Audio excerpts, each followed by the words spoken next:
evening, everybody, and welcome to another episode of The Breakdown. It's been a little while since we were able to do the streaming. Hopefully, we've recovered from the very bad flood and things are up and running again.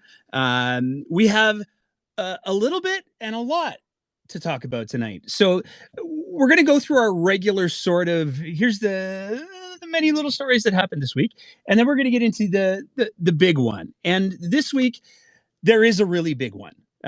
It is something that probably everybody should be paying very, very, very close attention to because, boy, we got some problems in this province the way things are shaking up.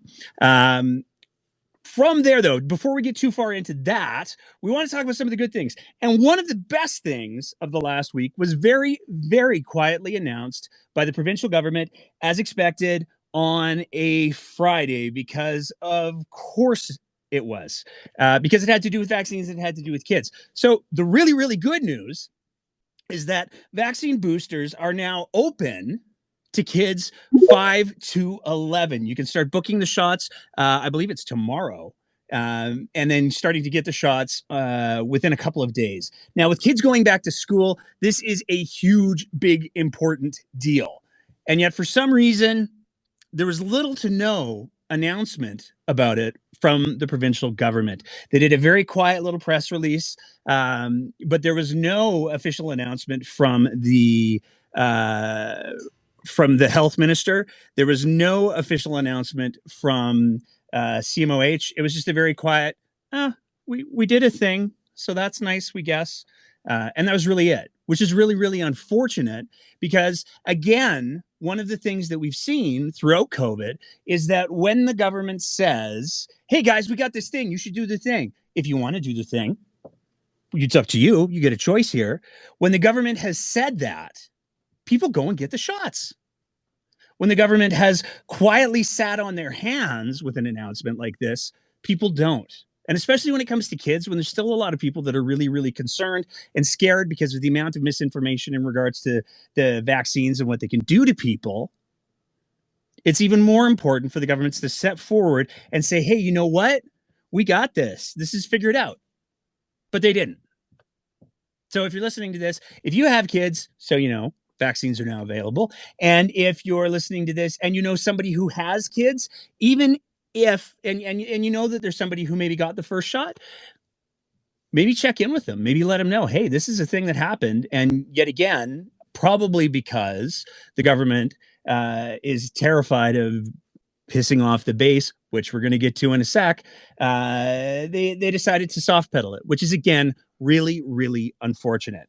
Our next story that we're going to talk about is we have a new cabinet minister. For those of you that were here 2 weeks ago, we talked about the fact that Doug Schweitzer has announced not only is he stepping down as a cabinet minister, he's also, I mean, really within the next couple of weeks here, he's set near the end of August. So he could be announcing his resignation from the government as an MLA in just a couple of days here. Well, apparently, Tanya Furr swore up and down on a stack of Bibles that she absolutely would not break any travel restrictions this time, and she has replaced Doug Schweitzer. So, I mean, they get maybe 6 months as a government, assuming that they call the election. Going to be hard to say. But with all of that in mind, that's kind of a little bit of fun, little information for those keeping up on the AB Ledge stuffs. And in the file of kidding, just kidding, maybe not kidding, there's been an ongoing thing going on with Athabasca University. Now, we did a bit of a deeper dive on this 2 weeks ago, and we talked about the fact that Athabasca University is a remote learning university. It was created that way. It was always supposed to be a distance learning university, which is a really, really important thing for a lot of people who maybe can't get to a campus, who maybe live in rural areas. But one of the other things that's really, really important to know about Athabasca University is they're what's called an open university, which means that anybody can go there. Doesn't matter if you finished high school. You can get into their general studies program by nature of effectively having a pulse. And that's really, really important because there's a lot of people for whom post-secondary education wouldn't be accessible. It's not something that they'd be eligible for because maybe they had a crap run in high school. Maybe they didn't finish high school. So being able to access an open university is really, really important. But with COVID, they went to a lot, as did most of the world, a near virtual platform, which meant that they were doing a lot of their stuff not in person. They were doing it over the internet.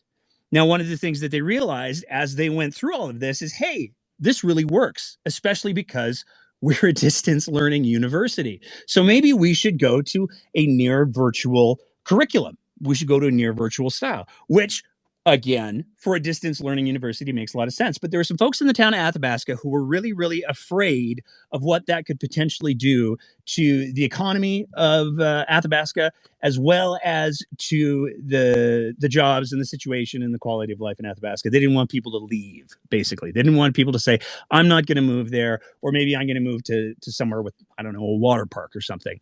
And so there were a bunch of people who kicked up a big storm over, we can't have this being a near virtual platform, because if we do, it's going to crush the town's economy. We want people to live here.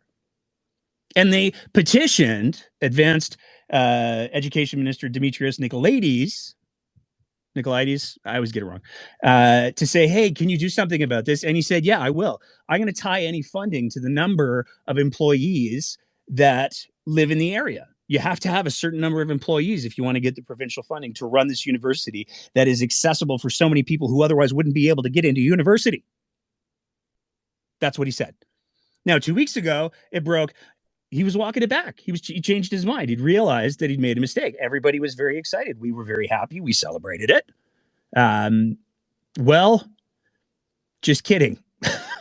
Turns out he has a new proposal that he's put forward. The details are still not public entirely, but it's become very, very clear that, in fact, yeah, no, he is going to tie the funding to the number of employees that remain in the town.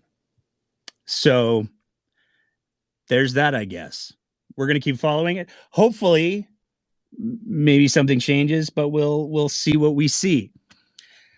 Moving on from there, though, and we're probably going to, I'll say one more thing. We'll probably get into it once Deirdre joins us. Deirdre will be joining us for the program, the discussion, the telling Nate all the places where he's wrong part of the show, of which I'm sure tonight in particular, there are going to be a lot.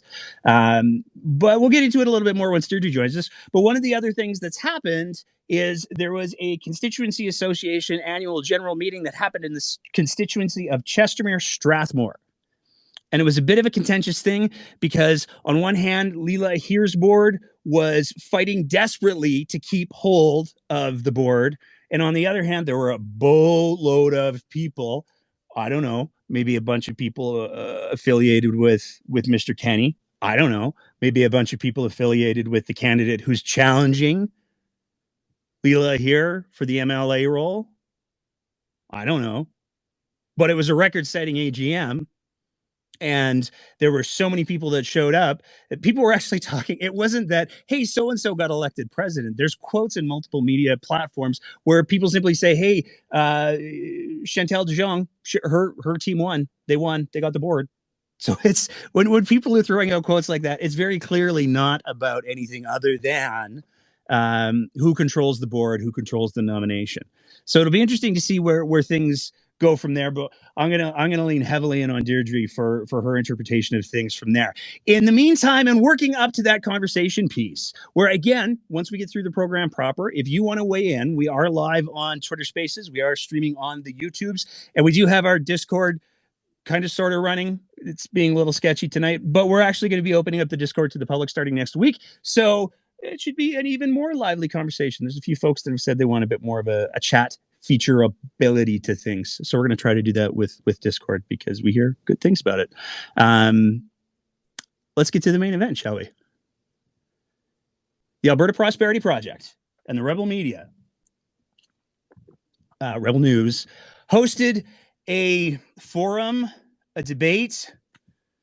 It was hosted by what appeared to be a misplaced Bond villain and perhaps the Alberta version of Saul Goodman. I don't know. That's what it seemed like.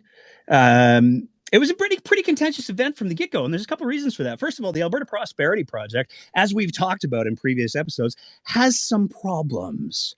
They look like they're wanting to be a provincial political party. They have on their website proposed bylaws for a party, proposed bylaws for a constituency association. They have a constitution for the country of Alberta. They are unabashedly separatist.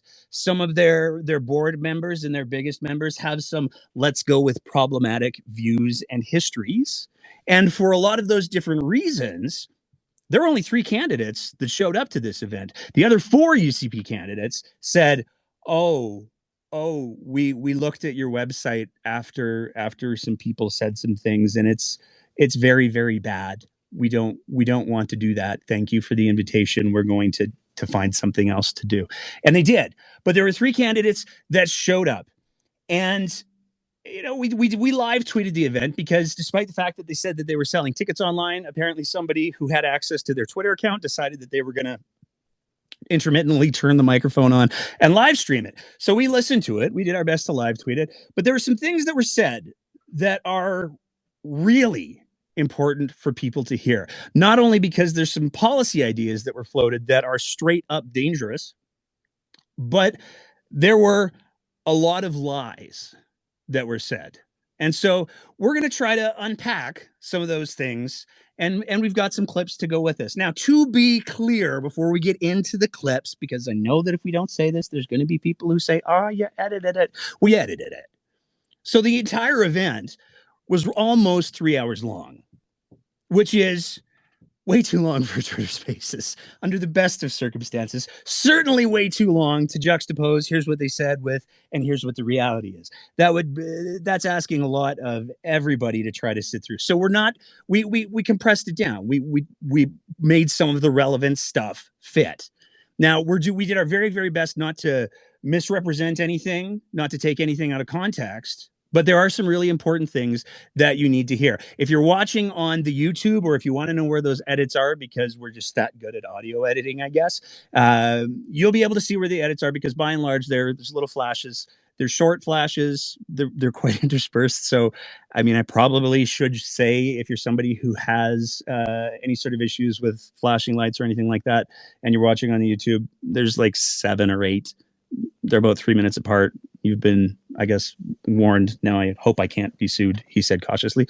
But as you can imagine, the centerpiece for the evening, given that the participants were Danielle Smith, who by many measures is the front runner in the race. There was Brian Jean, and then there was some other guy. Oh, right. Todd Lowen, who didn't even get his name spelled right on his podium. You almost got to kind of feel bad for the guy, but he showed up. So, that's not great because of who hosted it. But as you can imagine, with those people, one of the main topics of conversation was, in fact, the Alberta Sovereignty Act. So I'll tell you what the Alberta Sovereignty Act would do. It would simply put the federal government on notice that we will be reasserting our constitutional jurisdiction, and it also ensures that we are putting our civil service on notice, all 240,000 of them, that every single decision they make must be put through the lens of putting Alberta first. We have had $600 billion leave this province since the 1960s in a political deal for the federal Liberals to prop up their support in Quebec. If we do not start making the decisions now to follow in Quebec's path, become a nation within a nation, collect our own income tax, have our own provincial police, have our own pension, have our own control over agriculture policy, have our own immigration program, we are going to be continue to be treated like a junior player. Our first use case may be on using it in the fall. If the federal government wants to impose vaccine mandates or vaccine passports or tell our kids under age 12 that their parents have to vaccinate them, we should have used the Invoke the Act, actually, if it had been in place, the same way that we saw in Quebec. When the Emergencies Act came through, what did the Quebec National Assembly do? They convened their legislature and they said, we will not enforce that. Imagine if we had done that. Maybe Tamara Leach would not have been arrested. Maybe bank accounts wouldn't have been seized. Those are the reasons why we have to draw a clear line, is that I do not think that the federal government is done with us on that issue. You can see from their actions that they have continued to keep these restrictions in place. And I think that'll be the first use case for it. So there's a lot to unpack right out of the gates there. One of the biggest things that has to be highlighted, though, is the fact that she's misrepresenting the situation for what the COVID response was right out of the gates. So what she's saying there is that the federal government is going to be implementing all of these health restrictions. It's important to remember almost all of the health restrictions, all of the health protections that were taken did not come from the federal government. They came from the provincial government. And that's a really, really important thing to remember, because she's presenting it as if the evil federal government is going to come in, and that's why we need this Sovereignty Act, because it's so, so, so important. It's going to protect us from the federal government, even though most of the things she's complaining about didn't actually have anything to do with the federal government. Most of them were provincial. Now, there's some other things that is really important to note about what she's talking about in there, because some of the examples that she's given right out of the gates aren't the kind of things that she's referred to before. And in fact, one of the other candidates worked pretty quick to call her out on that. Folks, I've got a copy of the Alberta Sovereignty Act right here, and if you go to Staples, you can get them in reams of 500. Listen, I'm not trying to be funny. I'm being serious. If there's an act, let's see it so we can talk about it and study it and see what it's going to do. There are political and business and economy ramifications for bad decisions. And we don't even know what this decision is, and yet we're asked to talk about a fake piece of legislation that's not even in front of us. And the Sovereignty Act is a fake. And you may not like that, but it's true. Here we are arguing about something that hasn't been written yet. Daniel said it's not actually supposed to ever be used for anything. This fake idea will never fix anything with Trudeau that Trudeau's done in the past, and will not fix anything in the future. Thank you, Mr. We have Jain. to be stronger than that. We have to take more serious action. Now, as you could hear there, the moderators, who were, I like to call him Dr. Zola, and you'll see why in a little bit. But the moderators were Dr. Dennis Modry and Ezra Levant. And they did not take kindly to Mr. Jain, quite honestly, being the most honest that he was in the night in calling out the problems with the Alberta Sovereignty Act. There have been repeated calls from people saying, hey, you know what you should do? If you're going to say that you've got this super nuclear weapon act that's going to firewall the heck out of Alberta, maybe you should show us a couple of the sentences. Maybe you could produce that. But Danielle Smith hasn't. She's just said, trust me. Which, when someone is consolidating power in the ways that she's saying that she's going to, isn't exactly the most, let's go with, reassuring approach.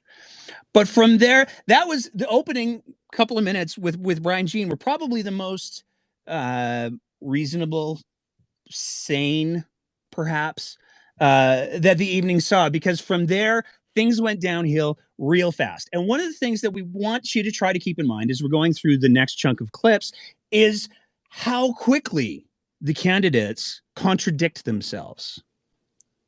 You'll see that in this next question right here.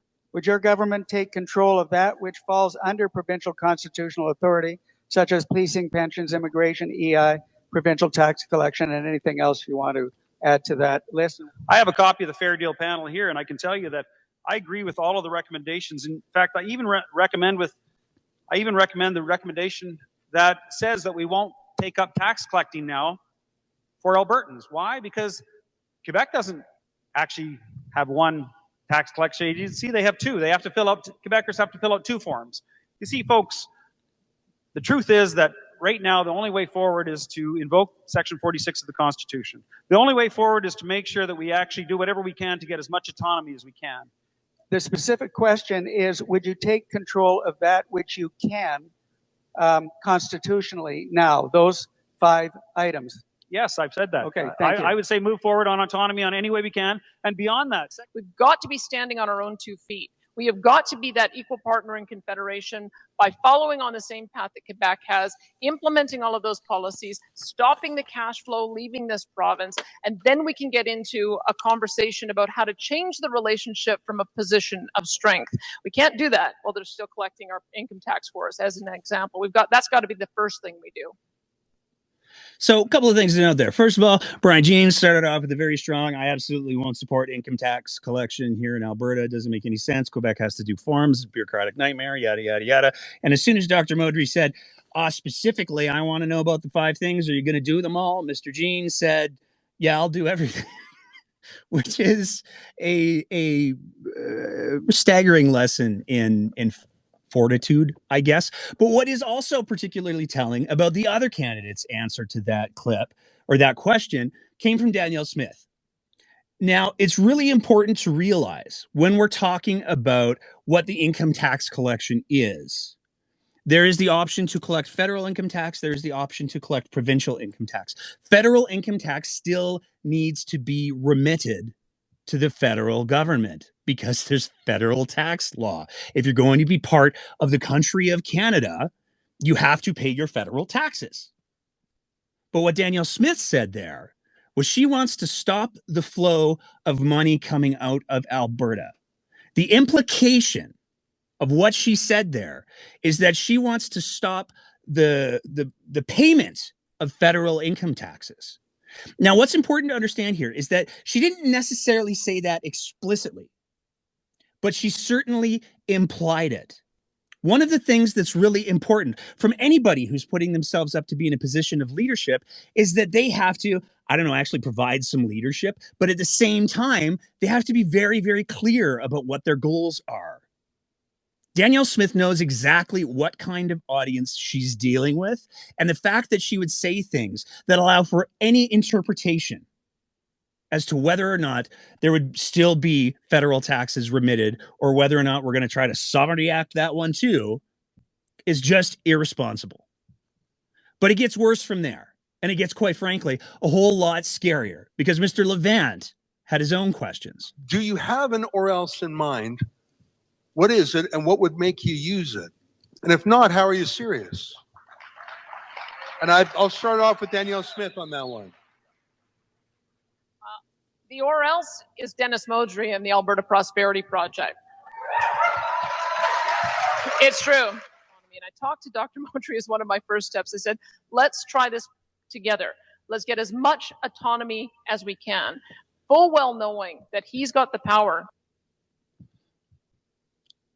I almost want to play that clip again because in that clip, Danielle Smith is not only clearly aligning herself with the Alberta Prosperity Project, she is openly saying she reached out to them and has been working with them from the start.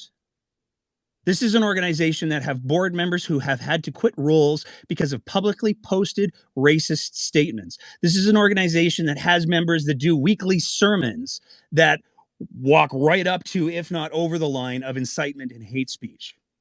This is an organization that has its own party principles, bylaws, constitution posted on its own website. And this is who Danielle Smith reached out to.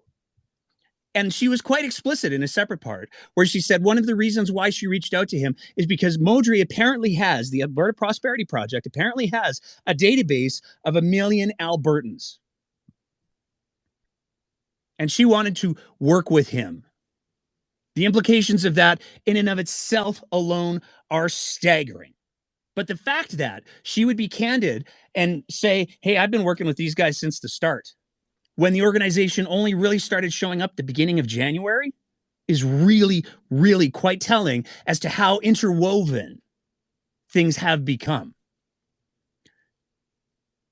The Alberta Prosperity Project also had some questions about Section 1 of the Constitution.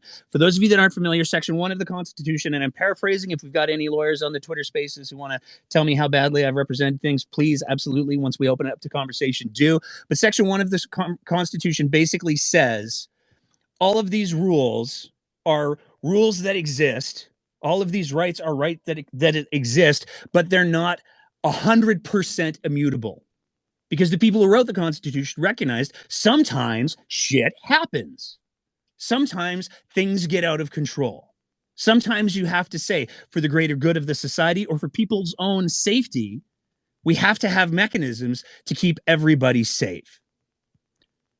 Fires are good examples of that. Mandatory evacuation orders are good examples of that. Pandemics are good examples of that. People who have mental health issues being detained for their own safety are examples of that. There's no shortage of examples of why there are times when your rights are not 100% bulletproof. That's really, really important to highlight. But let's hear what the candidates had to say about Section 1. Do you believe that the federal government was justified in using Section 1 to violate individual freedoms and rights, including bodily autonomy during the COVID-19 flu?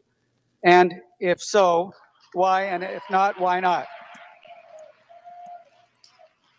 We need to put an interpretation provision in there to make sure that both the Health Act and the Alberta Bill of Rights do not override each other, and they make sure that your rights are greater than the rights of any other Canadian.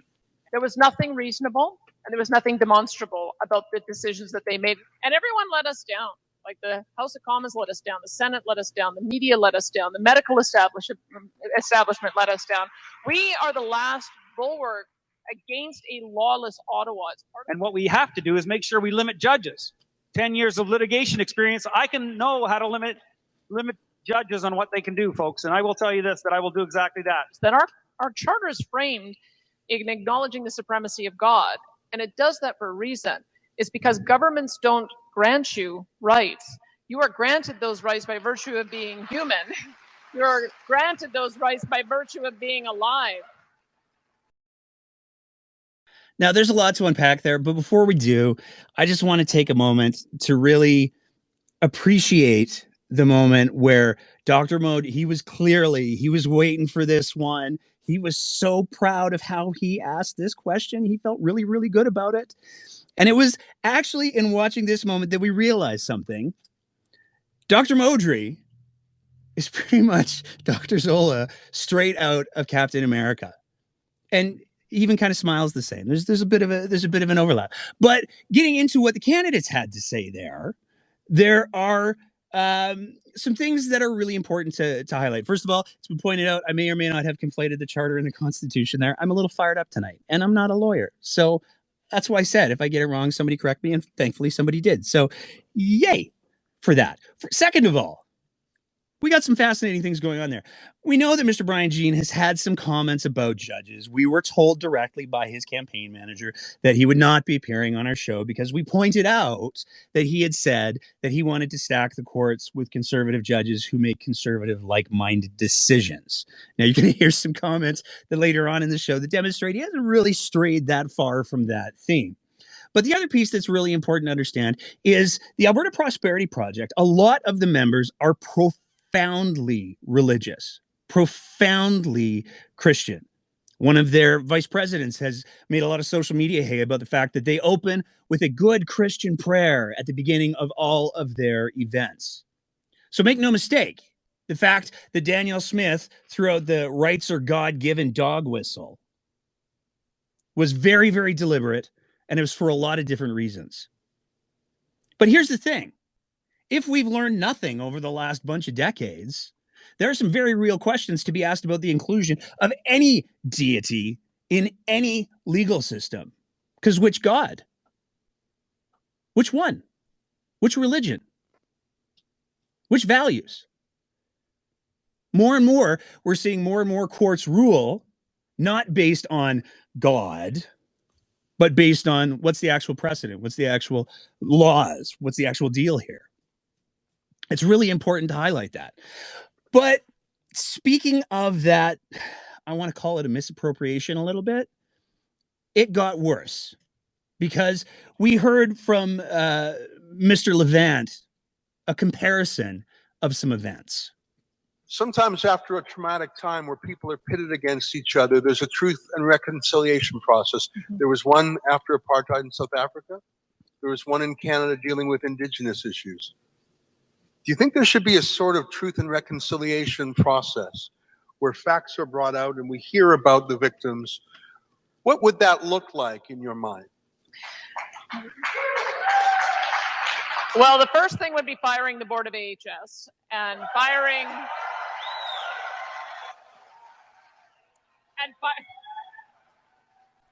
Dr. Hodkinson, you might like this one even better, and firing the board of the College of Physicians and Surgeons.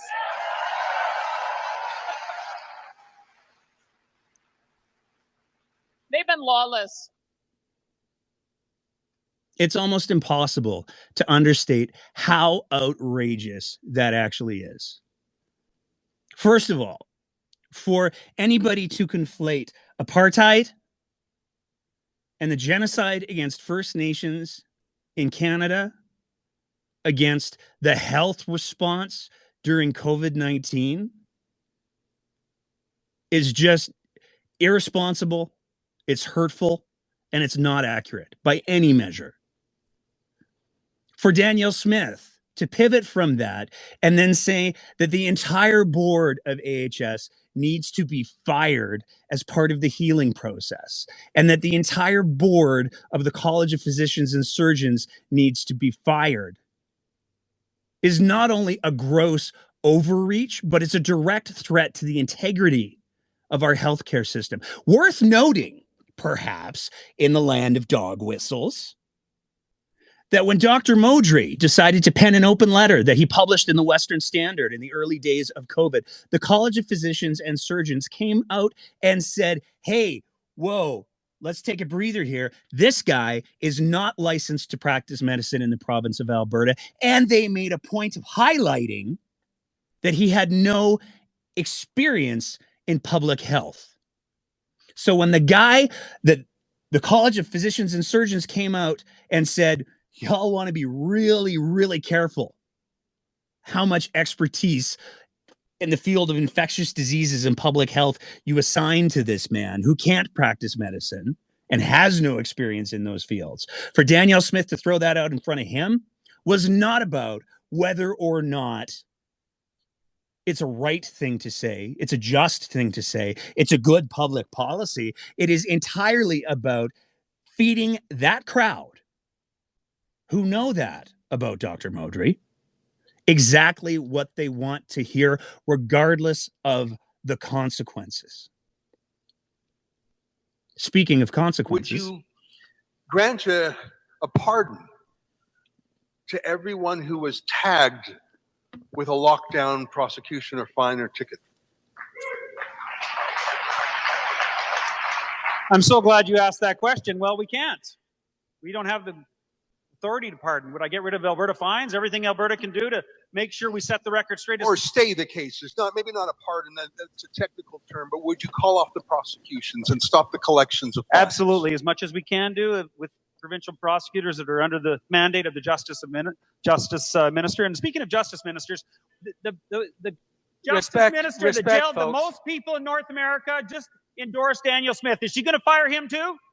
Because let's be clear, he put fences around my churches, the places I go to worship, and he left the Walmarts and the Costco's open. So let's not talk about cheap talk. Let's talk about real talk. Are you going to fire him? Is he going to be part of your cabinet? Is he going to be the acting premier of our province when she's not elected? Or the Minister of Justice? That's the question you should be asking right now. Talk is cheap. So, again, a whole lot going on there. Out of the gates, Mr. Brian Jean said, hey, you know what? We don't have the ability to do that. And then when Ezra Levant suggested, well, why don't you just subvert the entire legal system and abuse the authority that is given to the Justice Ministry? Why don't you do that? Brian Jean said, oh yeah, we could do that.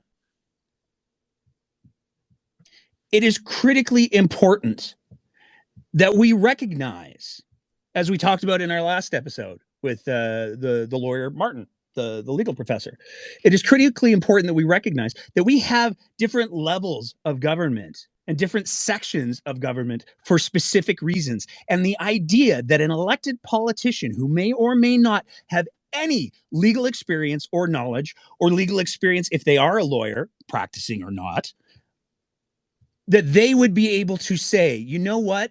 Judiciary, criminal law, the courts, I know better than you.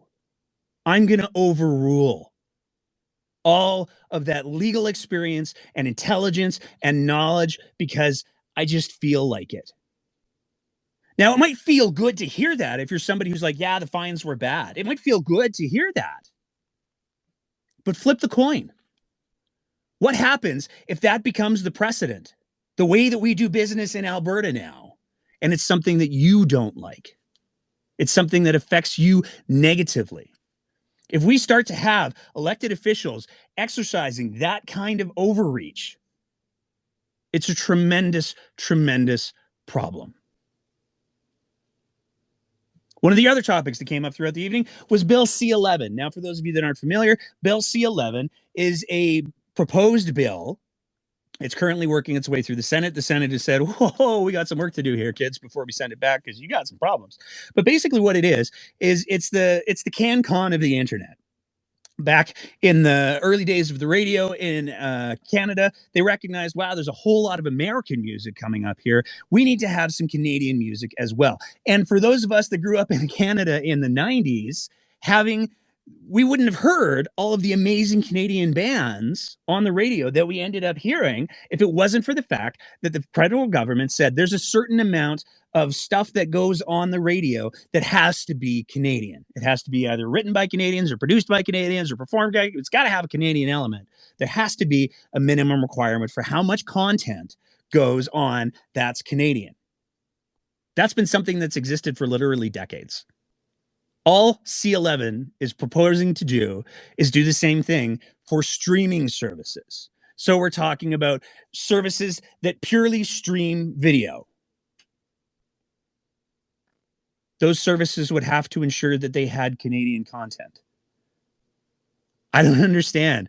As somebody who's streaming right now, I don't understand how anybody can get freaked out about that because it's only going to help Canadians. But there's a lot of people who have completely misportrayed what this bill is going to do. There's people who say, oh, they're coming for your Facebook and your Twitter. And that's not the case. In fact, the bill, as it's written currently, has provisions excluding social media. So it's only streaming video services. So, for example, I could very easily continue to do what I'm doing right now on the Twitter machine with this Spaces piece. But if I was streaming from the States and I was talking about American politics and I was trying to stream that into Canada, then YouTube might potentially have to adjust its algorithm of suggested videos. That's it. That's the whole ballgame. But here's what the candidates had to say about it. And we need to make sure at every possible place that we have free speech and we challenge Justin Trudeau on his moves because, let's face it, he is persecuting us just like pastors were persecuted over this last 2 years. What we could do is what one enterprising reporter has already done. He's moved to Florida and he is broadcasting into the Ontario market. Why don't we make it easier? Why don't we get Elon Musk to help us out? We'll use his Starlink system and we'll ask these media outlets to come here so that they can broadcast from here into the rest of the country. And we can make sure that we continue to defend their constitutional and charter rights to free press and freedom of speech. Now, Danielle Smith has, oh boy, many times in history said some staggeringly dumb things. That's quantifiable. And one of the excuses that some people use is they say, she's just speaking on the fly. She was just making a joke on the Twitter machine. And yet she doubles down on them again and again and again and again. And in fact, when you think about Danielle Smith's greatest hits, as you'll see again in a few minutes, the only thing that she left out of this forum was insulting comments about cancer survivors and cancer patients. Literally almost every other offensive comment that she's made, including references to the hydroxychloroquine shit show, showed up in this forum. And we're going to show them to you in just a bit here. The Starlink piece not only is, it's just so dumb. It's so dumb. It's hard to explain how dumb it is. That's how dumb it is. It's just very, very dumb. Her proposal is, in effect, that she would say, you know what? We're going to use the Alberta Sovereignty Act again and we're going to say we're going to make our own rules about what we can broadcast and not broadcast. So we're going to invite everybody to come to Alberta, and they can broadcast to the universe from Alberta using Starlink, and the feds can't touch us. Yes, they can. Because even if you're broadcasting, the legislation is written so that if you're doing a service like YouTube in Canada and somebody's accessing that service from Canada, then the algorithm would change recommended videos. So regardless of where or how you broadcast, it doesn't change anything. But again, this is a policy that she tweeted out at Elon Musk a few months ago, and she's doubling down on it again. But she doubled down on a lot of things. One of them had to do with ICUs. We have to remember that the pretext we were given for the original shutdown in March of 2020 was that the AHS system couldn't handle a surge in patients, and that we were supposed to give them 2 weeks to flatten the curve and enough latitude to be able to develop surge capacity. What happened when the Delta variant came is we discovered not only did they not increase the beds by 1,100 as the Premier directed them to do, they actually decreased the number of ICU beds to 173. Now, I don't know if this is incompetence or if they are actively sabotaging us, but very clearly they're not up to the job. Now, I don't know if it's incompetence or if she's actively sabotaging the province, but she doesn't know what she's talking about. What AHS was tasked with by the Premier of Alberta, and this is all public, was to identify if they needed the surge capacity. Could they make that surge capacity happen with over 1,000 beds? Because based on some of the projections, without any interventions, that's what we were potentially looking at as a province. And AHS did that. What they didn't do was staff those beds and kick all of the people who were in those beds out of them to create ICU spaces. Danielle Smith is claiming that the province should have dumped millions and millions of dollars into ICU beds and staffing those ICU beds when they weren't needed at the time. Now, either she is that staggeringly incompetent, despite the fact that this has been pointed out publicly on more than a few occasions, or she is entirely comfortable misleading people to support the narrative and support the anger in order to serve her own goals. Either way, it's certainly not befitting somebody who wants to be the Premier of the province. But let's get back to that hydroxychloroquine shit show, shall we? When I left the air, and part of the reason I did that is everyone had a line during COVID. I was told I had to bring my coverage in alignment with the narrative. And after I saw Dr. Pierre Corey testify in the U.S. Senate and Dr. Peter McCullough testify in the Texas Senate, that we could have saved 85% of those lives if we had allowed doctors to treat their patients, that if a drug has been approved for use in Canada by Health Canada, our physicians have the latitude and the ability to prescribe as long as they've got patient input and they're not overprescribing. And that was a principle that was violated. It's a violation of our laws, and we have to make sure that we've got people in there who are going to be law-abiding. That I think our doctors need to be autonomous. They need to have autonomy to prescribe what they believe is in your best interest. And if you don't like that doctor and you don't like what they're prescribing, go somewhere else. That's what I'm going to make sure happens. And how we have to do that, there's a number of ways. We have to institute professional regulatory investigation mechanisms for our colleges. We have to make sure that they're held accountable, that they're transparent, and that when people make a mistake in those colleges, they're gone. Now, ignoring Brian Jean's stunning little display of, boy, we've just got so many doctors. We have all these doctors. If you don't like your doctor, go to the other doctor. There's doctors everywhere. They're falling out of trees, these doctors. Ignoring the fact that that is completely disconnected with the reality of a physician shortage in Alberta, which we have. Let's talk a little bit about what Smith referenced there. So she talked about Dr. Peter McCullough, who testified before the Texas Senate, and that's the moment when she realized that 85% more lives could have been saved. Clutch your pearls, everybody, because here's the problem. If you look at the testimony that Dr. McCullough gave in front of the Texas Senate, he talks about the fact that he wrote a protocol for treating COVID. Anybody want to guess what one of the first line drugs was in regards to his pathway. Hydroxychloroquine. Because of course it was. And that makes perfect sense when you consider that Danielle Smith tweeted out before then, there was a new controlled clinical study conducted by doctors in France that showed hydroxychloroquine cures 100% of coronavirus patients within 6 days of treatment. It's not true. It's been proven to not be true. She had to delete that tweet because it wasn't true. But here she is, speaking effectively in code for only people who understand the story and who these doctors are, that she still stands beside and behind the hydroxychloroquine bit. Not only that, but she's misrepresenting what the impact could have been on human life if this bullshit woo science had been adopted by actual doctors practicing actual evidence-based medicine. Which brings us to the next point, where she talks about how if there's a drug that's approved for use in Health Canada by Health Canada, doctors can use it for anything they want. No, they can't. There are certain drugs that work for certain things.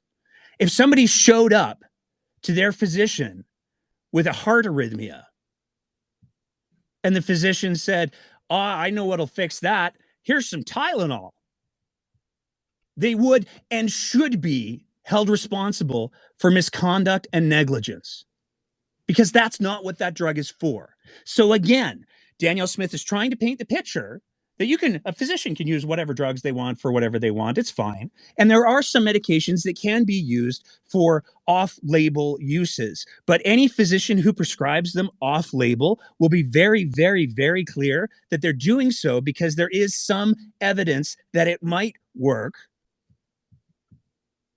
They're not just making shit up because it's Tuesday.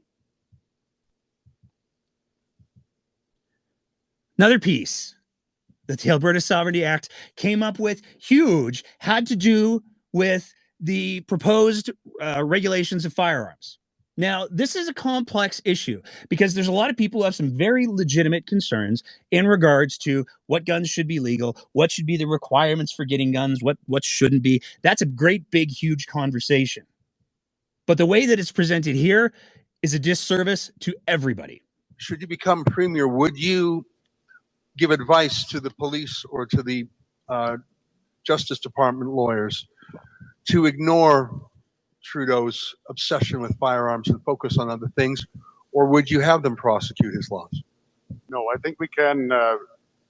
We have a justice. If the justice minister has some control over what the RCMP does, there's 2 clauses in the current contract that allows the justice minister to direct the RCMP, and those clauses should be used so that we can direct the RCMP to do the things that we would see right. And we could have the RCMP go into a provincial, we could have our provincial police force would give us just a little bit more control over that. And so I asked the question to the RCMP, when Justin Trudeau says your priority is to go out and start prosecuting firearms offenses that have just been made into paperwork crimes, are they going to do it? I think they will. This is the reason we need an Alberta Provincial Police that reports to us so we can say, I'm sorry. So yet again, there we have Danielle Smith and making an appearance, the other guy, Todd Loewen, talking about the fact that they would use an Alberta Provincial Police force in conjunction with the Alberta Sovereignty Act to get them, the police, to do what they want to do, regardless of the legality, regardless of what the precedent is. They're just going to tell the police, hey, you know what? I totally get that this is a law and everything, but you report to me, so you're going to ignore it. You're not going to do that thing. That is almost the very definition of a police state. And it should be terrifying to everybody, because when politicians are being willing to be that cavalier about destroying the firewalls that exist between government and law enforcement and the law, we got problems. There were some greatest hits, of course, that were played as well. Well, one thing we can do, we did have the Allen inquiry that looked into these things. But when I look at what's going on right now, we know that there's money coming in from outside sources that's coming in to shut down our oil and gas industry. We need to investigate that. That needs to be cleared up. if any of us wanted to launder money anywhere near like what's laundered there, we would be all being in jail. And this government needs to be able to fight back and be able to investigate that money coming in. Well, one of the things that we should do is we should make sure there isn't any government money going to fund those organizations and entities that are working against our interests. I'd like to look into where the Parkland Foundation gets its money, the Parkland Institute at the University of Alberta. We've got a lot of kids who got some pretty bad education over the last couple of years, and yet they seem to be very well funded year after year after year, churning out research reports that are negative against our industry. How many more of these foundations within the universities are being funded with the tax dollars that you generate? I think we also have to look at what's happening in K-12 education. I know that there's a really great group that was put together to try to bring in balanced education on energy and environment and other renewable fuels. I've interviewed the woman, Dagmar Knudsen. She can't get any interest on the part of our high school and junior high teachers to put that curriculum in. Why don't we make sure that we're ensuring that that kind of balanced education takes place in K-12 as well? Those would be the things that we need to do. And listen, folks, I live in the middle of it. I don't want to shut off the taps because that means unemployment for everybody. I'd like to stop the taps from delivering to them and maybe store it somewhere here. Now, we had to include the Brian Jean bit at the end because we're just going to keep producing all of the oil that we do. We're just going to make use of, I don't know, some backyard space perhaps to store it in the meantime. Ignoring the fact that we wouldn't be making any money off of that oil because we wouldn't be selling it. Boy, Danielle Smith sure's got a curriculum she'd like to talk to you about. Hey, let's make sure that the kids know all of the benefits. And I mean, the fact that she's even saying that she couldn't get teachers to adopt this proposed curriculum. Let's remember that for a brief period of time, Danielle Smith was on a board of education. If anybody should know how curriculum gets adopted and implemented, one would think that she would have a little bit of knowledge in this area. But she's expressing this shock and this horror that here's a lady going directly to teachers saying, hey, I've got this curriculum, you should take it. And the teachers are going, that's not how this works. It's really quite remarkable. But this is where we saw the bleed from this event into the greater discourse with this particular bit. The UCP recently affirmed a working group with the federal government to meet these net zero obligations of the Paris Climate Accord. What will you do to protect and enhance our hydrocarbon industry in this context? And third or second, will your government participate in this working group and prevent what some of you probably don't know yet is the military style enforcement planned by the federal government by developing a 50,000 square foot facility in Winnipeg, which is an armory with interrogation rooms to talk to people who are not compliant with climate dictates. So what will you do with respect to preventing these sorts of controls on us? Now, if you're listening to that and you're thinking, what in the holy hell is this crazy man talking about? You're probably not alone. There are a lot of people who were listening to that who thought, what is going on here? And that comment probably would have quietly fallen by the wayside had not Danielle Smith tweeted this particular gem out, where she said, is Justin Trudeau seriously hiring climate change enforcement officers? Phrased as a question, so it's not a statement, so she can't actually be accused of misleading anyone? As Premier, we will not permit any federal climate cops to operate in Alberta by virtue of the Alberta Sovereignty Act. So again, we find the Alberta Sovereignty Act is getting whipped out, it seems, for just about every little thing.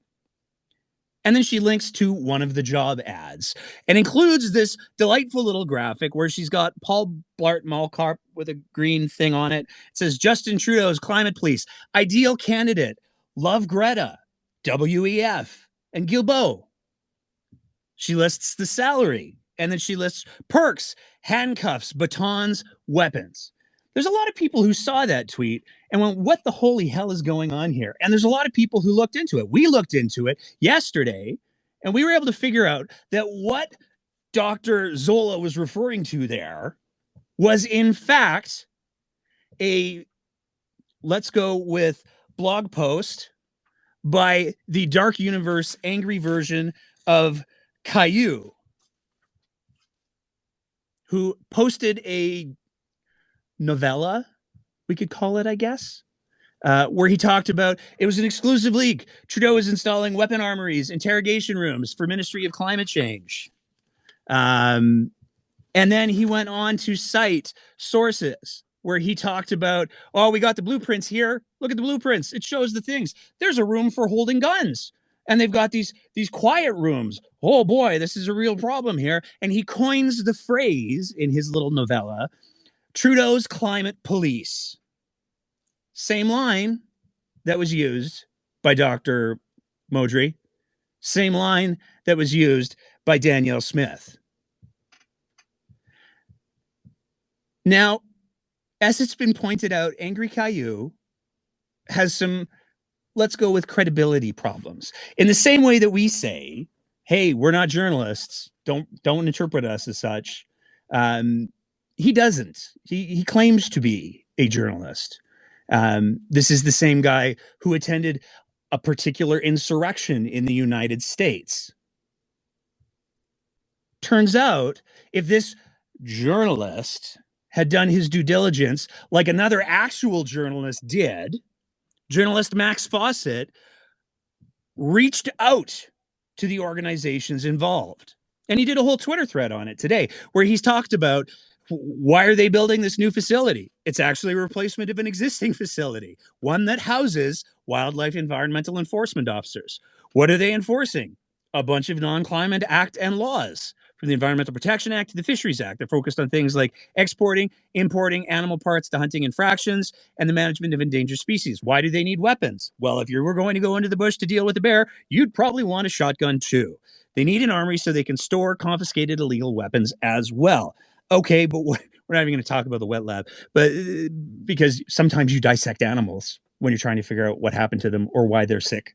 They talk about the interrogation rooms, and he says actually they're interview rooms. If they're enforcing laws, they need a place where they can take statements from witnesses or people suspected of breaking the law. Mr. Fawcett goes on to make it perfectly clear that the job postings are just to hire additional people. That's it. That's the replacement of normal attrition that happens in any workforce.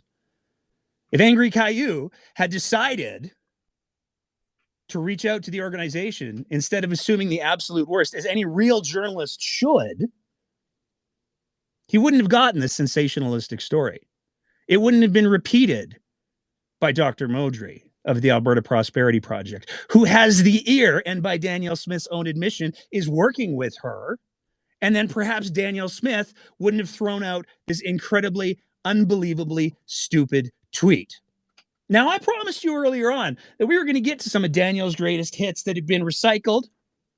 Let's talk about diplomacy. What if we were to allow for our doctors to issue medical exemptions? What if we were to allow our doctors to issue religious exemptions? Could we make the app irrelevant here? Because anybody who wanted to go across the border would be able to. I pose that to you. Would we be able to get exemptions for our citizens? I just discovered that I guess you can get a political exemption to travel. Maybe we can deputize Albertans as ambassadors for Alberta so that we can get exemptions for them as well. Now, it almost seemed like Danielle was struggling through that bit herself. She really kind of had to wind herself up towards the end. But this is a talking point that she's proposed in multiple town halls where she's claimed that she'll just deputize a diplomatic corps, which isn't a thing that a province can do. There's a whole bunch of steps in between somebody becoming a diplomat and them becoming a diplomat, and most of those are federal. You can't, they're also almost entirely dependent on the receiving country saying, yeah, we'll recognize that. And one can imagine that a country like Florida, a country like the United States or a state like Florida would look at a plane load of Albertans coming down for vacation. having suddenly been imbued diplomatic status by the Premier of Alberta saying, oh, yeah, we're not going to buy that. Like, we're getting into some sovereign citizen bullshit coming from somebody who wants to be the Premier of Alberta. Never mind the fact that doctors issuing religious exemptions, that's a new thing. And of course, it wouldn't be a right-wing conspiracy theory, loosely based in reality festival if it wasn't for an appearance by the WEF. I reject WEF. I reject the WHO treaty. I reject the UN Agenda 2030. Whenever they go against the principle for Albertans, I'll reject that and never support it. Well, first of all, just kind of taking care of this overall, I think we need to make sure we break all ties with the WEF right off the start. And we need to send a message to Klaus Schwab. You're done here. You're not welcome in Alberta. Goodbye.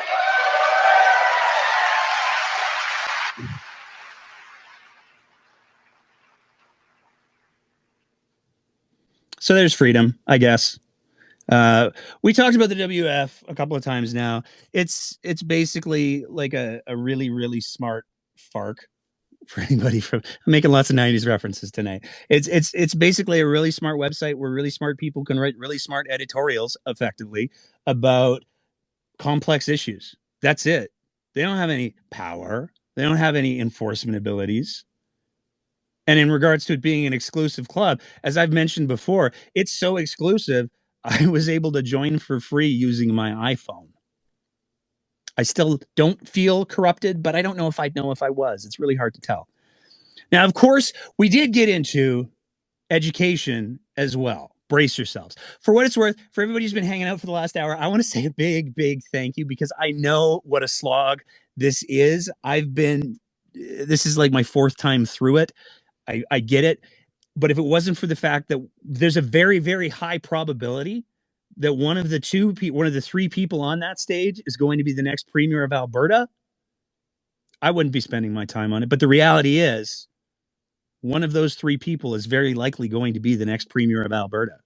So let's see what they have to think about education. So many Albertans believe that the education system is being co-opted by wokeness, CRT, and cancel culture, when it should be a bastion of critical thinking and a safe environment for the exchange of ideas. Recently, a tenured professor was fired at Mount Royal College in Calgary for challenging groupthink. When it comes to our post-secondary education system, we see a system that has huge flaws. We've seen professors with very radical views be allowed to teach on our colleges and our universities. That needs to stop. We need to hold these people accountable for their actions and what they say. People need to be able to have that freedom of speech, but we need to make sure that freedom of speech fits in line with the education system that we have here in Alberta. So I'm watching an experiment take place in Arizona right now, where what they are doing is they are implementing a voucher-style system. And let's face it, our UCP members have voted in favor of us pursuing this type of approach, where they give $7,000 to each parent for their child, and then the parent is able to work with other parents to hire a teacher, create a micro school, end up building from the ground up. I think that's the kind of thing that if we believe in choice, then we have to create more avenues for choice. And when you look at universities, maybe we need to look at the same kind of model there and accredit more universities so kids do have a genuine choice of where they want to go for their post-secondary. So to recap, freedom of speech is really, really important as long as you're saying the right things. We need to make sure that radical teachers are kept out, but we shouldn't fire radical teachers. And Danielle Smith doubles down on her micro schools theory, where if we just give parents money, we'll just pick a number out of the ether, I guess. They can start their own micro schools, and teachers will be more than happy to have an unknown number of kids in their home. They'll be more than happy to have all of the things that they need for bio classes, for science classes, for phys ed classes. Let's put together a gymnastics program in the backyard. It's so ridiculous. It would be laughable if these people didn't mean it.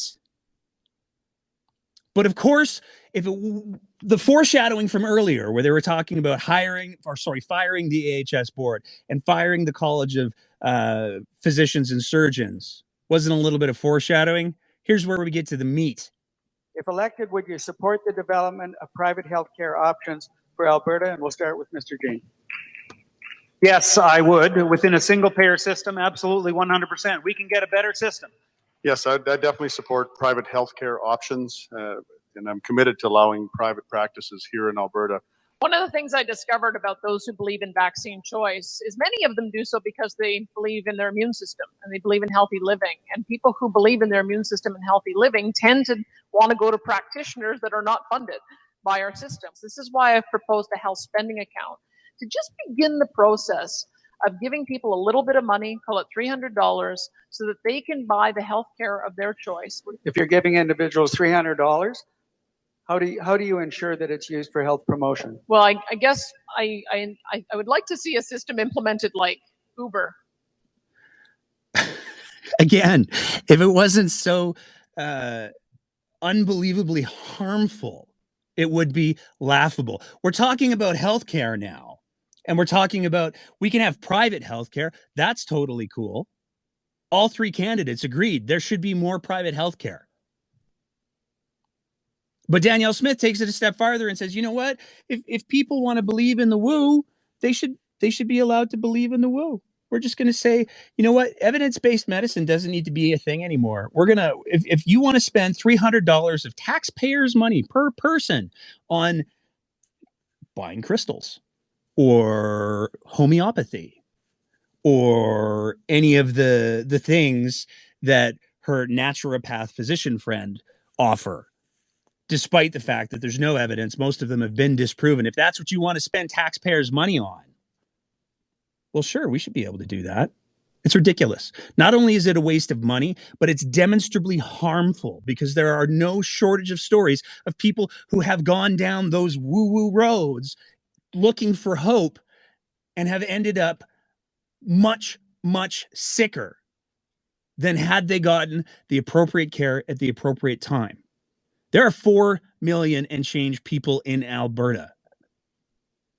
Danielle Smith wants to redirect $300 for every single one of those 4 million people away from the public health care system in order to do nothing, in order to appease people. Because apparently she doesn't have the leadership skills to say, you know what? Sometimes medicine is just medicine. We're in the end game now, folks. We got one last section to go on. And as promised, we're going to talk about the judiciary. So let's hear what the candidates thought about judges. So many Albertans believe that the education system is being co-opted by wokeness, CRT, and cancel culture when it should be a bastion of critical thinking and a safe environment for the exchange of ideas. Recently, a tenured professor was fired at Mount Royal College in Calgary for challenging group thinking. Oh, I'm going to pause that for a quick sec, folks. Sorry, that is the wrong. that is the wrong file. Give me 2 seconds here, and I will get the right one loaded up here.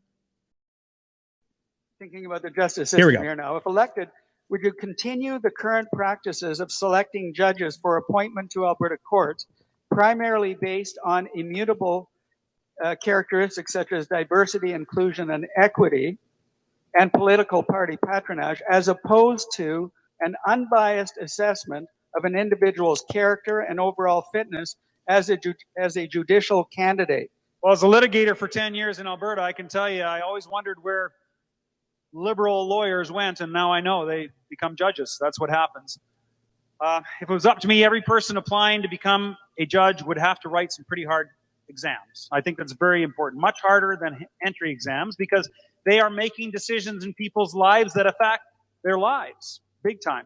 And I would weigh the results of those tests as the most important consideration in determining qualifications. I would also require a detailed essay, an essay on their judicial philosophy.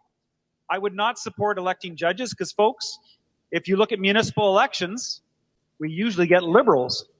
And I don't want to see more liberals in our courts. I want to see more conservatives there that give good thought to good processing, make good decisions. I would like to see a confirmation process very similar to what we have witnessed in the United States. People should be fully vetted. We should know when they're appointed to the court what their biases are and what their judgments have been as a gauge on what they will judge in future. And one of the proposals that I think one of the legal institutes proposed in the past is doing a report card where you would actually go through and do an assessment of existing judges to find out how many of them give the maximum sentence, how many let people go early, how many of them are tough on criminals, how many of them are lenient on criminals. We get better information if we actually put the microscope on the existing judges and made sure that we knew what their records were. And when it comes to judges, I believe that we need to have judges chosen based on their qualifications and their standards, and I think there needs to be a deeper review process when it comes to judges. And I'd be open to the discussion on whether we should have elected judges too. I think that's something we should consider. Now, as the saying goes, tell me that you don't know what you're talking about without telling me that you don't know what you're talking about. Again, none of us at the Breakdown are lawyers. We're not judges. We just Google aggressively some days. And we were able to actually, using the Google machine, look up what are the requirements for somebody who wants to apply to be a judge. They're actually pretty extensive. You have to have a certain number of years, if it's 10 years, practicing as a lawyer. You have to be able to answer a fairly long questionnaire in regards to what your legal experience is. You have to refer to which judges you've appeared in front of the most so they can speak to what your practice has been as a lawyer.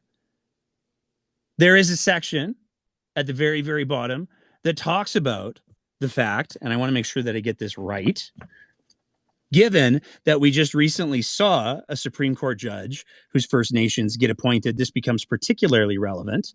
But it basically says the provincial judiciary should be reasonably representative of the population it serves. This requires addressing any underrepresented in the judicial complement of women, visible, cultural, and racial minorities, and persons with disabilities. It's at the very end. We should try to do this. It is not by any stretch of the imagination the deciding factor. And one need only look at the application to see the box where they'd collect that information is optional. So you don't even have to fill that out in order to apply to become a judge.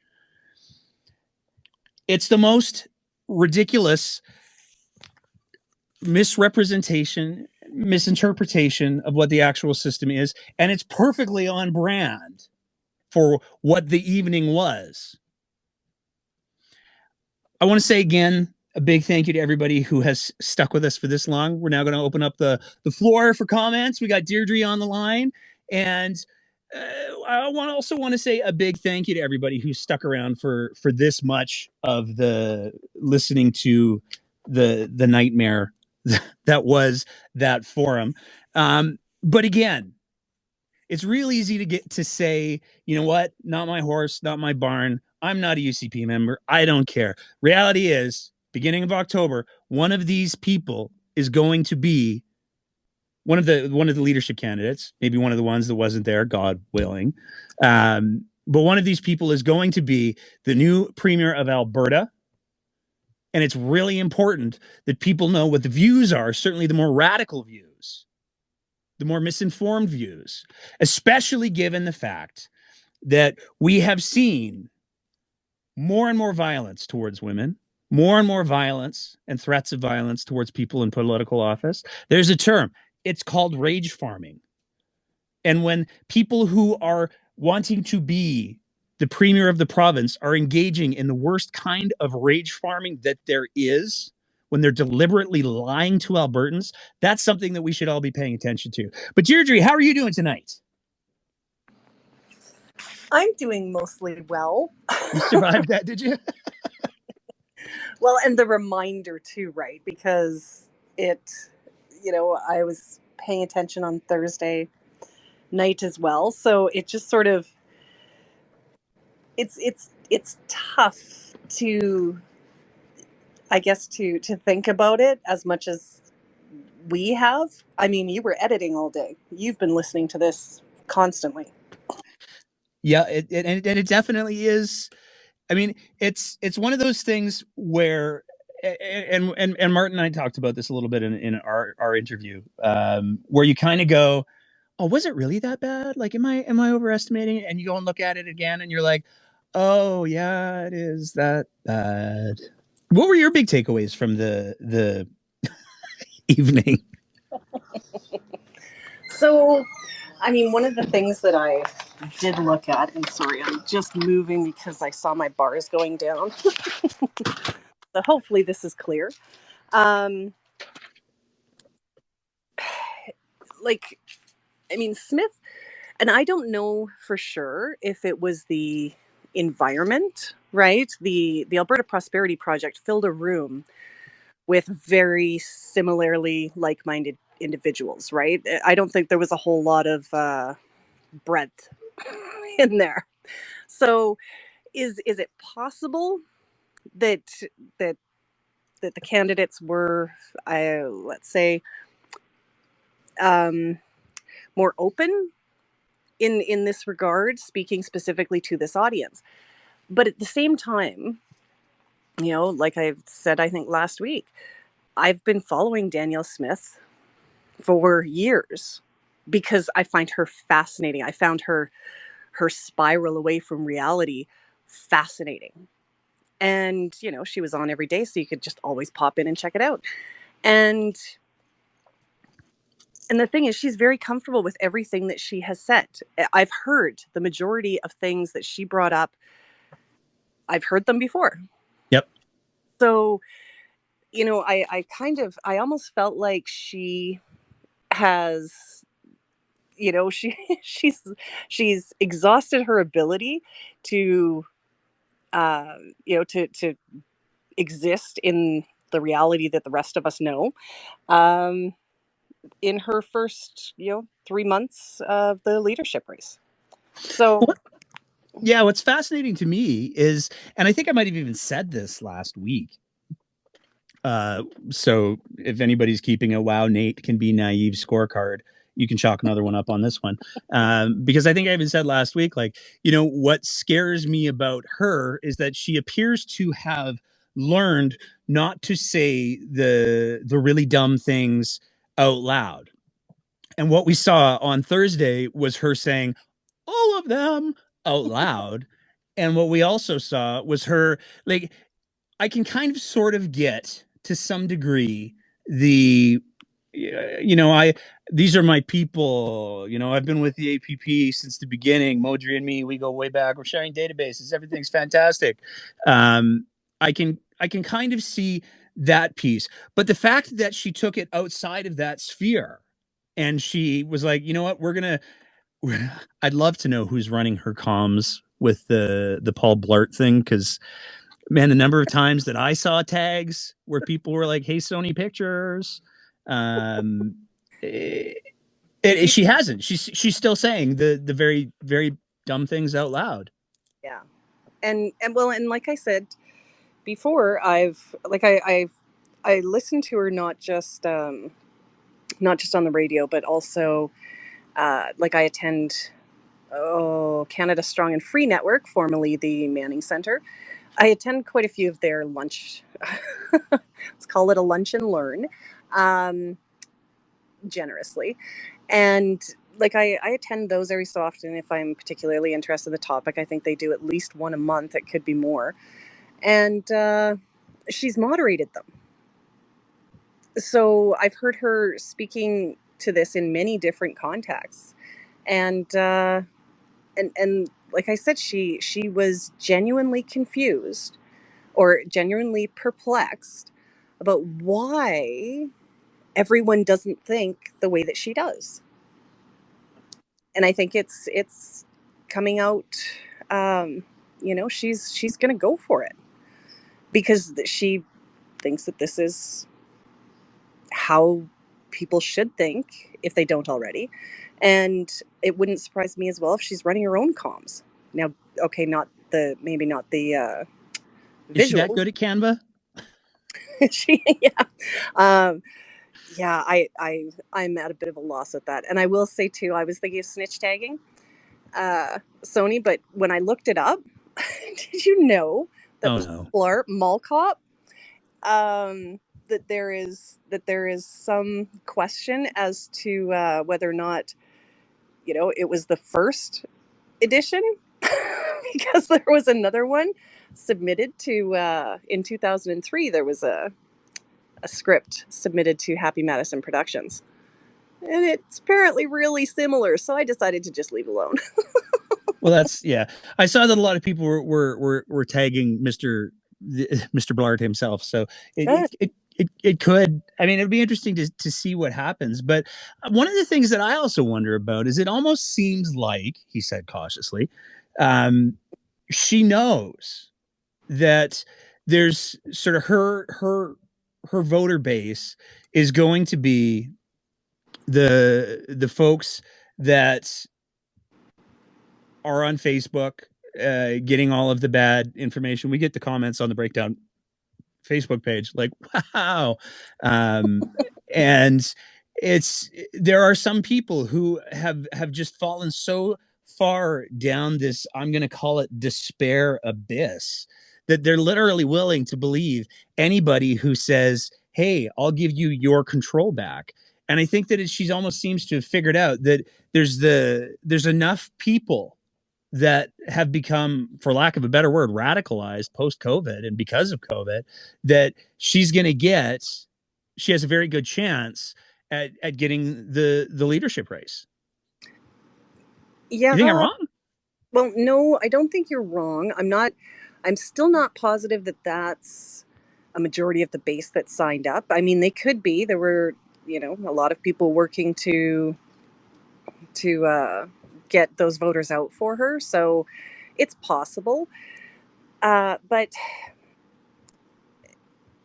you know, and I do agree with you as well. There is something happened during COVID to a lot of people. And like, I remember finding out in university that it is completely normal, apparently, to credit yourself when something good happens and to blame others when something bad happens. I'm quite the opposite. I will look at, if something bad happens, I look at, okay, so what can I do differently? And if something good happens, it's like I attribute that way too much to luck. So, but apparently that's opposite. So just from what I mean, and I did not get nearly as many psych classes as I wanted, but just from what I know about psychology, this is how a majority of people prefer to think. So when you can point at something and say, this is, you know, this thing that's going bad in your life, it's somebody else's fault. But one of the things that I even, you know, that I was writing today, you know, is that there seems to be a desperation on behalf of grifters and a certain subset of politicians who are really desperately trying to get people to worry about something else and quit demanding solutions to real problems. And this is kind of how I was framing everything that was going on, the debate and, you know, the narratives that are coming out of the parties and these groups that exist all over Facebook, and just it's really quite scary. It is. And I think I'm gonna do the federal plug now because you're the official federal correspondent or something. I don't know. We'll go with that. Because I think it's relevant. Mm-hmm. Of course, yeah. Of course it is. So for our listeners and the viewers at home, what's the federal topic for this week? So the federal topic, and honestly, it's not new. It's just that the target was newer. And so Chrystia Freeland our deputy prime minister was visiting Grand Prairie, had come into the Grand Prairie City Hall, and was verbally accosted by some dude who really, quite threateningly, was advancing on her and her, I believe somebody else said entourage, all women. And he started with, "Get the fuck out of my province and you don't belong here." And it was like, holy shit. Now again, this isn't new. I mean, Trudeau has been, well, he's had to cancel events for security reasons. He's no longer, I don't believe that they're actually publicizing when he's coming to Alberta. Right? Like, he was here, what, a week and a half ago, maybe? I didn't know. Yeah, I know. Because they're not, like, it's after the fact where they're saying that he was here. Like, there is this group of individuals, and they are pushing, because things don't generalize. Okay, but again, back to psychology, right? like you've got politicians that are like, us against them, these people are ruining your life, these people are the reason that everything is going wrong for you, it's all their fault. And there are people who are, and let's even say have been inundated with this rhetoric. They fully believe it, but there's a few of them now that are like, we can't have this happen anymore, we need to stand up for our country, we need to, like, this is really bad. Yeah, they're fully radicalized. Be if it was true, right? Yep. Like, if this stuff that they keep politicizing, if it was actually true, yes, that would be a problem, but it's not. And that's why it's so dangerous, because there are people, like, someone is probably going to get killed. Yeah. I cannot, like, I don't see how that's not going to be the outcome. I don't know how anyone could look at what happened to Grand Prairie and not immediately think of Gabby Gifford.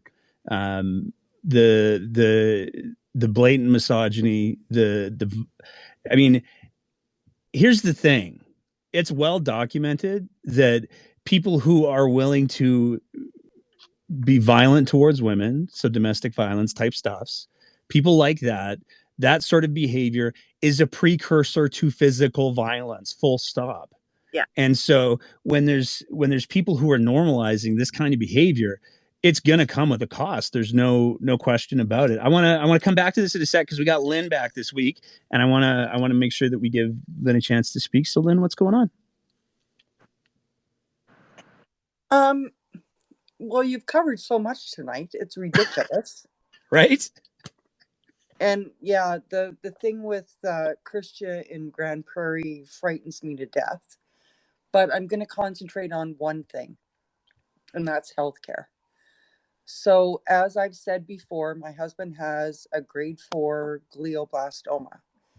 If I had followed what her batshit crazy person had told me to do, he would be dead. Second of all, before we had healthcare, my grandfather had a lot of complications, let's put it that way. He lost 2 legs. He spent a lot of time at the U of A. There was no healthcare.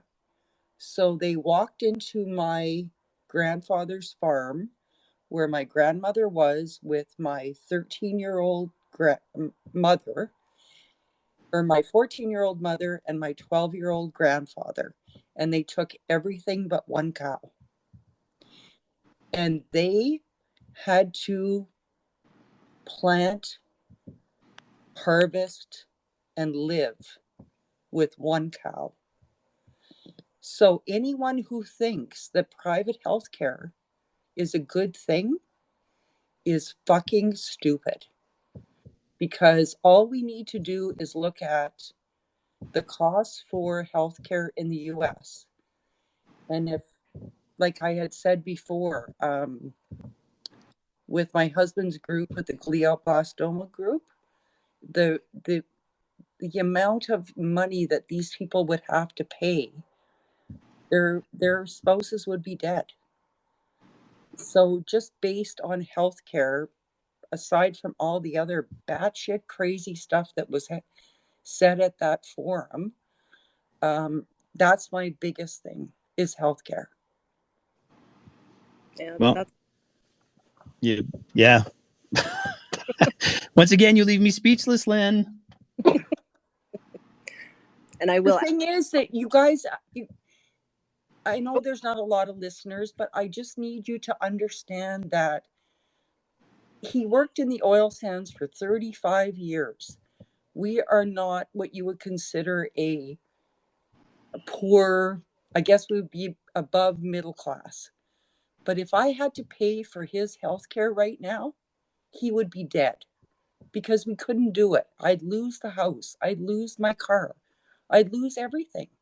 So how is she figuring, or Brian even, figuring that we can survive on private health care?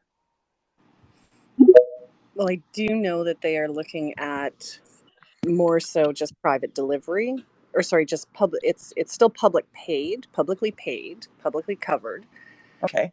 but more private delivery options. And I mean, that's happening with lab services, right? So lab services have been privatized in certain cases. They're still publicly funded, but the money is going into more private hands. So I know that that's something that they are very aware of, is the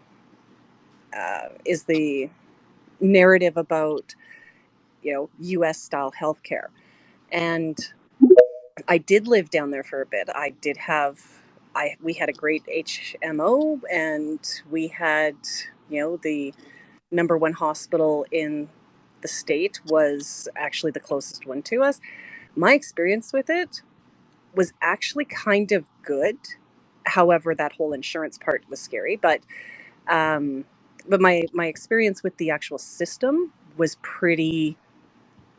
much different. I had 2 children down in the States, and I had 2 more up here when we moved back, and it was night and day. They are very, very, I almost want to say, customer service oriented, which is not something that I found when we got back to Canada. So, that is. And I get that, Deirdre, but you haven't experienced a diagnosis like we have. No, and we walked into the cross and everything was covered. Oh, yes. And that's how I don't want to say for sure that they want only publicly funded, privately delivered, but that is one thing that, like I said, they are very aware of, not wanting to go down that path of complete privatization where it is insurance companies. However, I also know that Danielle Smith has said a number of times that she could afford to pay for insurance for better coverage, and therefore she would. So they are still, like, some of them that would like to see more of this are looking at the option of having access to 2-tiered care. So as an example, like what's happening in Ontario right now, for the kind of tests that my husband needs monthly on a retiree, our budget is limited. We can't increase it. It would break us. Yeah. And I think that's he needs an MRI every 6 months. He needs blood work every month. His medication is beyond, but it's keeping him alive with me. Yeah. Yeah, I think that's one of the big criticisms of the U.S. healthcare system and the private healthcare system, or the 2-tiered healthcare system model, is that if you can afford it, it works super great. If you can't afford it, then you're super screwed. Yes. We have a lineup going now. Yes, so you go ahead. I'm going to mic out. I've been keeping a little bit of track as to who's up next. Matthew has his hand up. Matthew, what's going on tonight? Hi, thanks for letting me speak. I'm from Ontario, so my experience with the healthcare system is going to be, based here. I'm diabetic, so every 3 months I got to get my blood work done. I've just had a hip replacement. I have to have X-rays, blood work, this, that, and the other thing. The X-rays and ultrasounds are already provided by a private clinic. They don't ask me for a dime, right? They ask me for my health card. My doctor, my family doctor, works for a corporation, which is private, and most doctors are private. Yep. Again, I don't have to dig into my wallet. The idea of private delivery of healthcare is confusing some people. You can have a mixture of public-private as long as it remains a single-payer system, meaning that for me, OHIP is going to cover my cost for my emergency trip to the hospital because I gouged my hand so deeply it needs stitches. It means that, anything that I need, basically, I can get that will cover my health expenses. And there are things that I would like to have more covered, but aren't, and that annoys me. But the system that we have here in Ontario, which I assume is pretty well the same across the country, isn't the best system in the world. It is a good system, but it is falling apart. There are demands that simply cannot be met. Let me give you an example. If you go to a party where everybody's been giving free Pepsi, you'll find at the end of the night that there are quite a few half-empty cans of Pepsi because Pepsi's free. So you put your Pepsi down, you forget where you left it for a second, and you go get another one. If, however, that same Pepsi is $5, there will not be a single half can, quarter can, or 10th can of Pepsi left at the end of the night. And it's the same way with healthcare. We tend to abuse healthcare a lot. People use emergency rather than walk-in clinics. People want to go to Emerge because they just don't want to go to the store to pick up a thing of aspirin. Is healthcare in Canada going to move to a two-tier private system? I don't think so. We have the Canada Health Act, which is very clear, and I think it would be political suicide for any party in Canada to say, listen, we're going to get rid of OHIP. We're going to go with a private system. I don't disagree with you that private delivery has its place. I do have concerns. Like $5 for a can of Pepsi is, that's $5 for a can of Pepsi. Nobody needs a can of Pepsi. But there are a lot of people. We had a conversation with a wonderful gentleman who is on the AISH program, or assisted income for the severely handicapped, here in Alberta. And for a lot of people who are on those programs, $5 would break them. $5 is the choice between eating today or not. And I think that that's one of the things that has alarmed me so much about the way that these particular UCP candidates are sort of positioning things, is that they are viewing things apparently only through the lens of, well, we've got money, so everybody does, right? And I think that that's particularly that's a very myopic way of looking at things, which is not to say that your views myopic at all, Matthew. I'm not in any way trying to suggest that. But when the people who are leading the conversation, I mean, Smith is talking about spending tens, if not hundreds of $1 millions so that people can go see non-evidence-based medicine. She's been very, very clear about that if somebody wants to go see a Reiki practitioner, they should be able to go see a Reiki practitioner. And I do think my personal feeling, as I speak only for myself, is that if we're going to use public health or public tax dollars to pay for healthcare, there should be evidence that that healthcare is effective. But I want to say a big thank you for coming in with the comments. I wish we had more time, but we got this list, and I'm staring down a battery that's dying on me. So Wade, I'm going to throw it to you. What's going on? And Cindy, we'll get to you next. Hi, Wade. Hi, how are you doing, Nate? I'm good. How are you, man? Fantastic. Long time no hear. First time Twitter space user.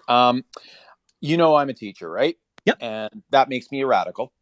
So just thought I'd apologize to everybody that I believe in data-driven evidence. And if that makes me a radical, so be it. The key question today isn't about education, isn't about healthcare. My comment is, if we've got these three individuals standing on the front of the stage, where are the others, and why aren't they battling Danielle Smith when she puts out bullshit? Right? Like Max Fawcett, it probably didn't take him that long to figure out that this is a fish and wildlife building, that this is for the betterment of animals. This is the betterment of Canadians and society and the environment. It is not about pollution. It isn't about meeting zero at the Paris Climate Accord, and it certainly isn't about how should I say, training terrorist interrogation. But when I teach my students, I'm a big believer in data-driven evidence, and they have a number of questions they have to answer. Number one, who's the author? What's their qualifications? Do they have a degree? Do they have other degrees that support their evidence? Number three, do they answer the key questions that are required, the 5 W's, as well as the how and the if? Do they support both sides? Is it biased? Is it to inform or to persuade? And that they have to find two other pieces of evidence, a minimum of two other pieces of evidence cited from different sources that say the same thing. So my question is, why aren't the other candidates, they weren't on that stage because they don't want to be on that stage, but why aren't they attacking the hydroxychloroquine and her platform of BS? I wish there was a good answer for that. I mean, I'll be honest. I respect the decision by the candidates to not attend that event, and I respect it. Me too. They if they don't want to be on that stage and be associated with that three, that's fine. But why, with social media and media in general, why aren't they attacking her comments that are clearly false and not grounded in data-driven evidence? I mean, not on that stage, but the day after or the night thereof. Why can't they do that? And why is everybody just afraid of her? I think everybody's afraid of her. I think everybody's afraid of the vase. But quite frankly, the other thing I think might well be going on here is we saw Travis Taves' campaign manager come out and say, "Oh, I didn't know anything about the organization before we agreed to be on there. I guess I should have Googled it." So there may be a let's go with research deficit that is happening potentially here. Yeah. Actually, the other candidates have come out. What we're seeing is the fact that everyone is talking about Danielle's Sovereignty Act, and that's getting the media. Yeah. I've seen Rajan Sani, Rebecca Schulz, Leila here. Travis Tate did come out against it. But Nate's right as well. There's the base. And the base is, as far as I guess, because of the way the candidates are acting, they're here for this. Yeah. And, it's not that they're not saying anything, it's that they're not getting any attention for doing so. Okay. Yeah. So she's got a Trumponian, we know that it's a Trumponian strategy to put extreme views out there that people won't possibly look up, and they'll use her reputation prior in politics as well as the media to say, "Oh, well, Danielle's she's got to have this fact checked. This can't be false." Yeah, and I think we're seeing that. I mean, the fact that even on the Twitter thread around this space I'm seeing comments from some folks on the more right who are saying, "Oh, it was a false flag." I mean, our collective did an amazing thread where they sourced out the videos, and very, very clearly, this was not a false flag. This was an ignorant man-child having a temper tantrum, thinking that he could bully a group of women. Full stop. And anybody who wants to try to rationalize that away, I don't got any time for them, quite frankly. No. But I'm going to jump. I want to say thank you so much, Wade, for joining in. I'm just watching the battery on my laptop. Yep. I'm down to 5%, and I want to make sure that I give Cindy a chance to speak as well before everything dies on me. Thank you for all you do. And as one radical teacher to a non-journalist, thank you very much. Awesome. Thanks, man. Bye. Cindy, what's going on? Hi, thanks so much for hosting. I just wanted to comment a bit on this two-tier idea of privatization. If we look to the UK model, it's very easy to see where it fails, and some people may find it convenient to be able to pay a little more to get those services that they don't want to wait, etc. But where it falls apart, and this is really huge, is when it becomes privatized, it's for profit. So you'll go to a surgical center, but they don't have an ICU. You'll go to a surgical center, but if it's anything complex, they send you back to the public system in the UK. So you're not saving anything. You still have significant wait times, and the for-profit centers are there for profit. So they're doing the bare minimum with the least amount of facilities to make the most profits. They're fine for your sore throat and your tonsillectomy. But anything above that, aside from maybe a hip and knee, in and out car change type joint, it's a colossal failure and doesn't save anybody any time, and it won't fix this broken healthcare system. Yeah, I think that's a really good point. And I think one of the big arguments that we have to kind of remember when we're talking about the situation in healthcare right now is, as much as Brian Jean and a few of the other candidates really tried to say, oh, we're going to get more doctors, we're going to get more nurses. We're trying to. And the reality is as much as the general population is COVID fatigued, with reason, and I'm not minimizing that, the reality is healthcare workers are even more so. And because of the toxic environment that we've seen from Mr. Kenny and Mr. Shandro and driveway incidences and rana, there's a lot of physicians who have candidly said, I've left Alberta because I can't be there anymore because of the way that you treat me. And so we can explore all of the different models, but if we don't have staff, that's the end of the conversation. So, and there needs to be funding for that staff, and that has to come from a federal position. Yep. Federally, we need to fund the provinces so they can't play these games. And I don't know, I have no idea why that isn't happening. And I would love some perspective from anyone who does. Maybe we'll make healthcare a big chunk of next week's show, and it would be appropriate because we have an episode that we're going to be dropping later in the week. It's a spicy little meatball. We're talking EMS. We're talking healthcare crisis. We're talking data. It was a really fun one to record, and that's all I'm going to say about it. It will be up for our patron supporters probably Tuesday or Wednesday, and then it'll be up for everybody else on Thursday. I wish that I could keep this conversation going, but I am currently looking at 2% battery, and the whole thing is going to crash in just a sec. I've maxed out my USB ports in order to make sure that the streaming thing is happening. And I've now learned that I have about an hour and 50 minutes before the whole system crashes. So I'm going to do a quick little plug. I want to say a big thank you. Deirdre, I wish we had more time with you, but I talked so much at the beginning, and then everybody showed up and wanted to chat. Deirdre is going to be doing, like I've said before, she's going to be doing a lot of our federal stuffs. And so, maybe Cindy, maybe the federal healthcare thing is something that we can kick to Deirdre's homework. I don't know. Well, we'll see what she says. But I do also want to say real quick as well, a big thank you to everybody who has stuck through tonight's marathon session, whether you've been doing it on the live stream, whether you've been doing it on the Twitter Spaces, whether you're listening to the podcast. I hope you've stopped for a couple of breaks if you're listening to the podcast or watching it on the YouTubes after the fact, because my God, this thing's turned into a Lord of the Rings episode. I also want to say a big thank you to all of our Patreon sponsors, as always, because of our Patreon sponsors that we're able to get the things that we get to make us do the things. And I'm realizing tonight, especially, I probably need a fob that lets me charge my laptop at the same time as do the streaming.